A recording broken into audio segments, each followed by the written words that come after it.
एक ही उद्देश्य, ये सैनिक थे, इन्होंने देश की सेवा की। जब सरकार ने इनको मुर्बे अलॉट किए हैं तो इनके परिवार वालों को मुर्बे क्यों नहीं दे रहे हैं? इनको मुर्बे मिलने चाहिए। एक ही उद्देश्य यही था कि इनको मुर्बे दिलाने। बालेनो गाड़ी अंदर रखी हुई है, 15,000 रुपये हर महीने में उसकी किस्त भरता हूँ। मेरी आधी EMI आप भरते हो? मेरी खुद की पेंशन में से आधी पेंशन इसमें चली जाती है। और जो सैनिक रुकता है उसको कहते हैं आप अपना काम करके वापस ला के खड़ी कर दो, आपको कुछ नहीं करना है, तेल वेल कुछ नहीं भरवाना है, काम करो वापस खड़ी कर दो। नमस्कार साथियों, मैं हूं KRP थे, देख रहे हो KRP राजस्थान। दर्शकों, फिलहाल आप है जो मोहनगढ़ क्षेत्र में हार मोहनगढ़ क्षेत्र में आने के बाद में अगर लाला राम चौधरी को नाम और बाको वीडियो नहीं बनाया जाए तो गलत बात है। और बाको परिचय आप लोगों के बीच में शेयर करने को हमारा विचार हो। आजकल है खुद के लिए, स्वार्थ के लिए दुनिया भागदौड़ कर रही है, दूसरा का स्वार्थ के लिए और सैनिका के स्वार्थ के लिए है जगह इतना बड़ो कदम कर रहा है। 50 लाख की राशि लगा के भी एक बड़ो भवन बनाया है और आपकी जी आपका इसका पेंशन है बिकी भी अठ लगा रहा है। तो अलग अलग आको जो स्वार्थ है के स्वार्थ के लिए के कुछ है, पूरी जानकारी आप लेने की कोशिश करेंगे। नमस्कार, जय हिंद। जय हिंद साहब, जय हिंद। सर, के कुछ है थोड़ा लाला राम जी में ऐसी के खासियत है जगह आज चर्चा का विषय बने अब मोहनगढ़ में?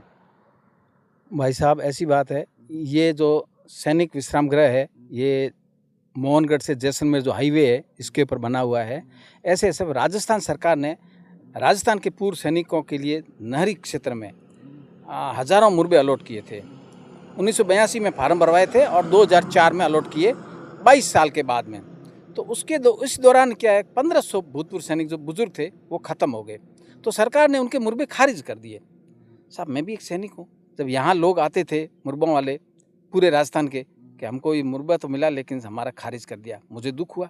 मैंने पूरे गांव में कहा, गांव में किसी ने मदद की।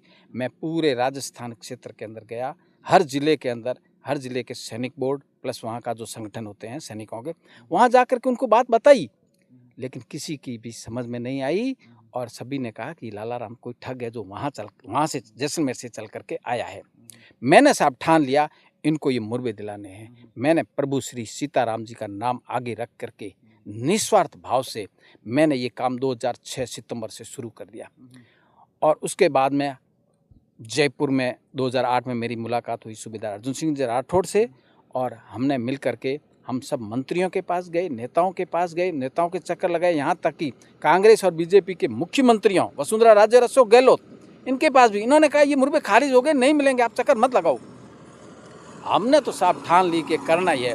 उसके बाद में हम कोर्ट में चले गए, सिंगल बेंच में जीत गए, डबल बेंच में जीत गए, सरकार चली गई सुप्रीम कोर्ट तक।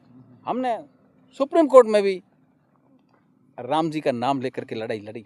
मैं अयोध्या भी गया, अयोध्या के अंदर जाके प्रभु से दरख्वास्त की। मैंने कहा प्रभु तेरे नाम पे आज 12 साल हो गए ये लड़ाई लड़ते हुए, तेरा नाम आगे पीछे मैंने किसी से 1 रुपया तक नहीं दिया। अच्छा, आपका संघर्ष है जो 12 साल चला?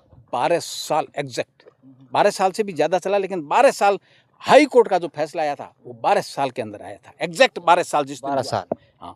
तो ये क्या कारण रहा 12 साल का, क्या कारण?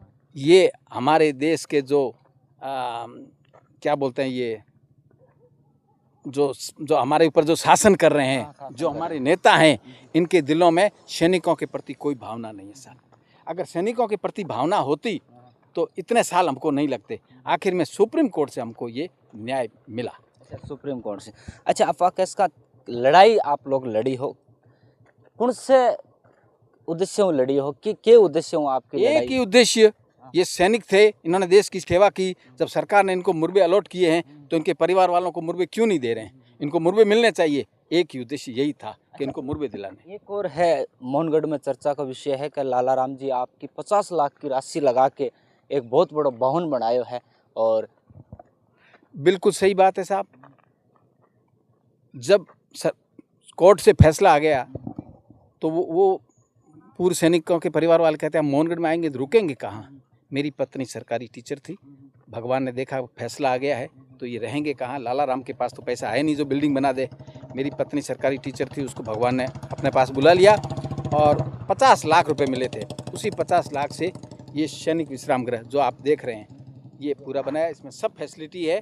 और जब साहब भगवान ने दिलाया है, भगवान का ही काम है, तो इसमें रुकने वालों से चार्ज मांगने वाले हम कौन होते? हम किसी से नहीं कहते आप रुके हो तो ये चार्ज दो, सब फैसिलिटी है। अच्छा, सैनिक परिवारों के लिए एक गाड़ी भी अंदर लगा रखी है। बिल्कुल बालेनो गाड़ी अंदर रखी हुई है। 15,000 रुपये हर महीने में उसकी किस्त भरता हूँ। मेरी आधी EMI आप भरते हो? मेरी खुद की पेंशन में से आधी पेंशन इसमें चली जाती है। और जो सैनिक रुकता है उसको कहते हैं आप अपना काम करके वापस ला के खड़ी कर दो, आपको कुछ नहीं करना है, तेल वेल कुछ नहीं भरवाना है, काम करो वापस खड़ी कर दो। तो साहब ये तो राम जी करवा सकते हैं। इसके अलावा पेंशन से और क्या क्या बना रहे हो? इसके अलावा मुझे पता चला, अब नेताजी के बारे में तो मैं क्या कहूँ साहब, बड़ा कठोर हृदय चाहिए नेताजी की बात करने के लिए। सारा भारत देश जगाया, जनता आ गई होश में, हिंद देश आजाद कराया सुभाष चंद्र बोस ने, हिंद देश आजाद कराया सुभाष चंद्र बोस ने। जब इंग्लैंड का प्रधानमंत्री पहली बार यहाँ आए थे मिस्टर एटली, उनसे पत्रकारों ने पूछा कि भारत को आपने आज़ाद क्यों कर दिया जबकि आप 1945 में विश्व युद्ध जीत चुके थे और गांधी जी का जो नॉन कोऑपरेटिंग मूवमेंट था उसको आपने रगड़ दिया था, फिर कैसे? उन्होंने कहा इसका उत्तर सिर्फ एक ही है, सुभाष चंद्र बोस और आज़ाद हिंद फौज। तो साहब उस आदमी का कर्ज पूरा देश कभी उतार ही नहीं सकता है। अब साहब उस आदमी के उसके आदमी का जो जीवनी है वो तो सबको पता है किस तरह से उन्होंने लड़ाई लड़ी, जर्मनी गए, लेकिन 1945 के बाद में क्या हुआ किसी को पता है। मैं आपसे एक बात कहना चाहता हूँ, अगर कोई एक गरीब आदमी हमको कहीं रोड पे मिल जाए, भूखा प्यासा, उसको अगर हम हमारे घर में ला करके उसको अच्छे कपड़े पहना दें, खाना खिला दें, फिर उसको हम 5 स्टार होटल के अंदर एक रूम के अंदर बिठा दें, उसको कहें कि इससे बाहर नहीं जाना है, तो साहब वो 10 दिन, 15 दिन, 20 दिन, 1 महीना रहेगा उसके अंदर। उसके बाद में वो कहेगा अब मुझे बाहर निकलना है, हम कहेंगे नहीं, आज़ाद करो, आज़ाद करो। वो कहेगा मुझे ये आपका फैसिलिटी नहीं चाहिए, मुझे तो बाहर जाना है। साहब सुभाष चंद्र बोस 40 साल एक ही कमरे में बंद रहे, 40 साल कमरे में बंद रहे, क्योंकि अगर वो बाहर आते तो इस देश का क्या होता वो भगवान ही जानते, क्योंकि सारी दुनिया हमारे खिलाफ हो जाती। अगर सुभाष चंद्र बोस निकल के आते बाहर तो हमारा देश उनको आँखों पे पलकों पे उठा लेता और उनको प्रधानमंत्री बना देता, तो सारी दुनिया हमारे खिलाफ हो जाती। उस समय हमारे पास अन्न भी नहीं था, हमारे पास अन्न अमेरिका वगैरह से आता था, तो वो सारे बंद कर देते, लोग लाखों लोग, करोड़ों लोग भूखे मर जाते। कि हमको पता नहीं, जब अकाल पड़ा था बंगाल के अंदर 1943 के आसपास, बंगाल में लाखों लोग भूख से मर गए थे, अन्न नहीं मिला था उनको। तो हमारे देश की सारी सुविधाएं ये विदेशी सब बंद कर देते। कोई भी देश हमको सपोर्ट नहीं करता, क्योंकि सुभाष चंद्र बोस तो उनका पक्का दुश्मन नंबर 1 था। तो साहब वो आदमी जिसने इतना बड़ा त्याग किया और जिसकी वजह से हमारा देश आज़ाद हुआ, वो 40 साल बंद कमरे में रहा और 1985 में उसकी अयोध्या के अंदर मृत्यु हुई। और मृत्यु होने के बाद में सारा राज खुला।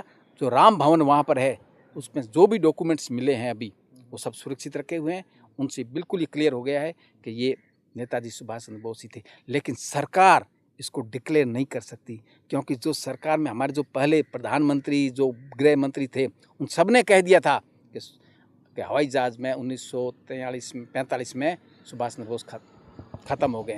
तो अब वो कौन से मुंह से इसकी अगर जांच होती तो वो आग वहाँ तक जाएगी। इसलिए कोई भी सरकार हिम्मत नहीं कर रही है कि ये कह दे कि ये जो राम भवन के अंदर, जो अयोध्या के अंदर जो गुमनामी बाबा जिसको हम कहते हैं, वो सुभाष चंद्र बोस थे। पता सबको है, सबको पता है, लेकिन डिक्लेयर कोई नहीं कर पा रहा है। ये मिस्ट्री अभी भी बनी हुई है। तो साहब ये तो एक भगवान की कृपा ही हुई। देश सेवा भी करके आ रहे हो और आपा इसका मनुष्य सेवा भी कर रहा हो, इतो बड़ो स्थान बना रखे अभी साइड भी आप चाला। और अच्छा आगे और के निर्माण कार्य है जगह थे करवा रहे हो, भी के बारे में थोड़ा सर्च। आप जी ऐसे ये तो मैंने बनवा दिया। क्या बनवाया आपने? ये नेताजी सुभाष चंद्र बोस का स्मारक है, ये बना है। इसमें 6 लाख रुपए लगे हैं। इसमें से 2 लाख तो मुझे सहयोग आया, लेकिन 4 लाख मेरे खुद के लगे। उसके बाद में मैंने पौधे लगवाए, पानी का टांका बनवाया, ये गेट बनवाया, तो इसमें 2 लाख और लगे। तो 6 लाख तो वो मैं बैंक से लोन लिया हुआ है। और तो मैं कह रहा हूँ मेरी आधी किस्त तो गाड़ी में चली जाती है, आधी इसमें चली जाती है, बाकी थोड़ी बहुत मेरी जो कमाई है उससे मेरा घर बार चलता है साहब। अब करने को तो साहब बहुत कुछ है यहाँ। इस पार्क को डेवलप करना है, इसके लिए जो यहाँ पर टीए है, टीए के जो कर्नल साहब हैं, उनका काम पौधे लगाना ही है। लेकिन एक बार यहाँ आए, देखा, बोला मदद करेंगे, वापस मुड़ के भी नहीं देखा। साहब कोई मदद नहीं करता इसमें। करेंगे, समय आएगा तो भगवान सब करवा देंगे, लेकिन थोड़ी देरी हो रही है। हम तो सोचते हैं जितना जल्दी हो एक उतना बात आपने बताई कि लोग आते हैं यहाँ पे देख के चले जाते हैं, राजनेता भी आते हैं। राजनेता की सेवा और एक फौजी की सेवा में कितना अंतर है, थोड़ा सा हम इस पे थोड़ा सा जान। फौजी तो दिल का साफ होता है, जो कहता है वो करता है। लेकिन नेता यहाँ आए, इसके उद्घाटन में भी तो आए ना नेता, केंद्रीय मंत्री आए, स्थानीय विधायक आए।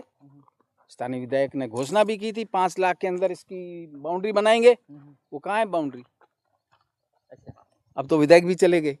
अच्छा, तो ये बात है। राजनेता है, आपकी सरकार के बल पे विकास करवा है और आप लोग आपके खुद के बल पे विश्वास विकास करा रहे हो। ये तो हम खुद ही, हमारा घर का अभी तो सिर्फ मेरा खुद का ही पैसा लग रहा है। ये मैंने मेरे जब ये पौधे आप देख रहे हैं सामने पौधे, ये सब पौधे लगाए तो ये पौधे जलने लग गए। तो इसके लिए मैंने लाख रुपए दे करके अभी 2 महीना पहले ये टांका बनवाया। इसमें बकरियां जानवर घुसने लगे तो 85,000 रुपए से ये बनवाया, सारा घर का पैसा साहब। अब क्या घर वालों को, इन बच्चों के लिए क्या करें साहब? इनके लिए बस सिर्फ दाल रोटी और जो मिल रहा है वही, इससे ज़्यादा मैं कुछ कर नहीं सकता आप, क्योंकि अब ऐसे काम में भगवान ने मेरे को ऐसे काम में डाल दिया है कि मैं छोड़ नहीं सकता इनको साहब। क्या करें बताओ? अच्छा, आप पैसे बाहर भी लगा रहे हो और तो घर परिवार पालन पोषण कैसे होता है, कैसे मेंटेन होता है? मेरी तो पेंशन तो गई। अब मेरा जो लड़का है वो माँ की जगह लगा हुआ है स्कूल में पियोन, 20,000 रुपये आते हैं। उस 20,000 से घर का खर्चा चलता है। 20,000 में क्या आता है साहब? आज के समय में बच्चे पढ़ रहे हैं कोटा और उनके लाखों रुपए के खर्चे हैं। और थोड़ी बहुत खेती से अभी तक तो नहीं मिली, लेकिन अब तभी तो मुझे लोन लेने पड़े साहब। और जो बेटे का 20,000 रुपये आता है उसी से घर बार चल रहा है साहब। मेरी तनख्वाह में तो कुछ बचने का सवाल ही नहीं। बहुत धन्यवाद। ये नेताजी का स्मारक, ये स्मारक आप दिखा दो और दर्शकों में विजुअल में भी लगा दूंगा, स्मारक आप भी देख सकते हो। अच्छा, आखिरी सवाल, देशवासियों ने क्या संदेश देना चाहो हो कि कुछ आखिरी सवाल? मैं साहब देशवासियों को एक ही संदेश देना चाहता हूँ कि अपने दिलों के अंदर, हम लोगों को नेताजी के बारे में कुछ पता नहीं। 90% लोगों को पता ही नहीं देश को आज़ाद कराने वाला असली हीरो कौन था। तो आजकल तो बहुत साधन है, ये गूगल है, इसमें पता करो। और दूसरा, नेताजी को अपने हृदय में बसाओ। नेताजी को हृदय में बसाना मतलब एक भगवान को बसाना है, उसके बराबर ये काम है। जिस तरह का नेताजी भारत चाहते थे उस तरह का भारत हम सब मिल करके बना सकते हैं। स्कूल के अंदर जो कॉलेज है उनके अंदर इनकी शिक्षाओं को पढ़ाया जाए, इनके विचारों को वहाँ बताया जाए। निस्संदेह मैं कहता हूँ जो इनके विचार को सुनेगा, छोटे बच्चे जो इस कॉलेजों में पढ़ते हैं, स्कूलों में पढ़ते हैं, उनके मन चेंज हो जाएंगे और इस देश के अंदर एक खुशी की लहर अलग तरह की आएगी। लेकिन बच्चों को समझाया जाए, पढ़ाया जाए, इनके बारे में बताया जाए, तभी ये संभव है। तो मैं देशवासियों से यही अपील करना चाहता हूँ, नेताजी के बारे में ज़्यादा से ज़्यादा जितनी जानकारी दी जाएगी उतना ही हमारे देश का भविष्य और आगे सुधरेगा और उतने ही लोगों में देश प्रेम की भावना बढ़ेगी। चलो, बहुत बहुत धन्यवाद, आपसे बातचीत करके बहुत अच्छा लगा। दर्शकों, वीडियो क्या लगा, बढ़िया लगे लाइक शेयर कमेंट करो। मिला दर्शकों एक और नई जानकारी के साथ, तब तक के लिए बहुत बहुत धन्यवाद। जय हिंद।